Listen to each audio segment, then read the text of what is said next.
Civil Plus application has several analyses for us to evaluate the site. To run the analysis, we go to the Surface and Analysis tab. In this Analysis tab, we can see there are several types of analysis provided in the Civil Plus application.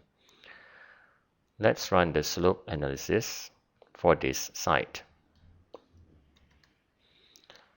If we involve in any of the project that needs to evaluate based on the ICRAM slope classification, such as Class 1, Class 2, Class 3, and Class 4 slope, Civil Plus has the engine to evaluate the site.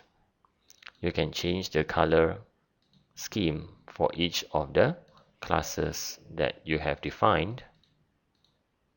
You can also change the range of the slope percentage. Next, we will apply this slope analysis into the model.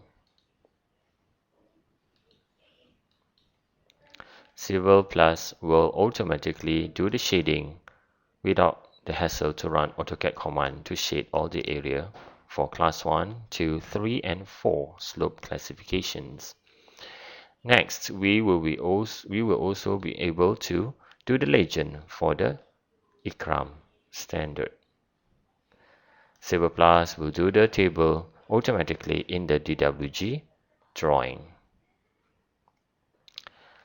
This table is not fixed. You can still change or do alteration to the detail of the content. Let's say we want to change the color position from this last column to the second column.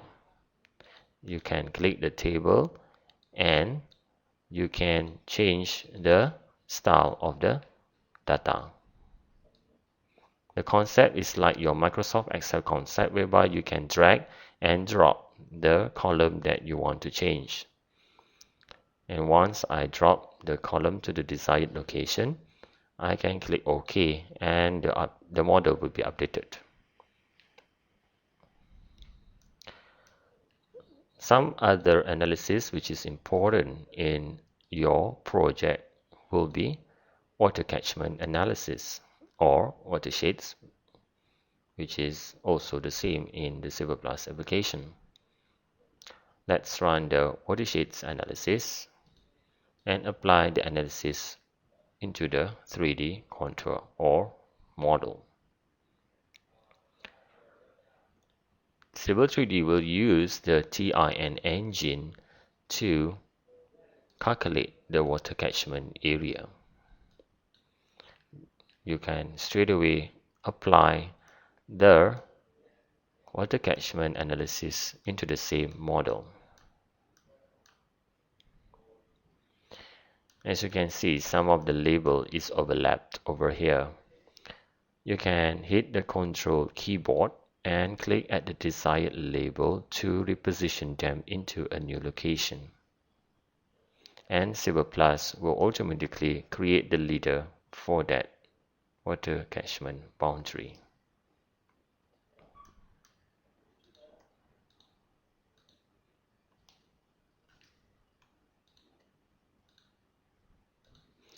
Therefore, you do not need to run AutoCAD command to create the label as well as the leader for these labels.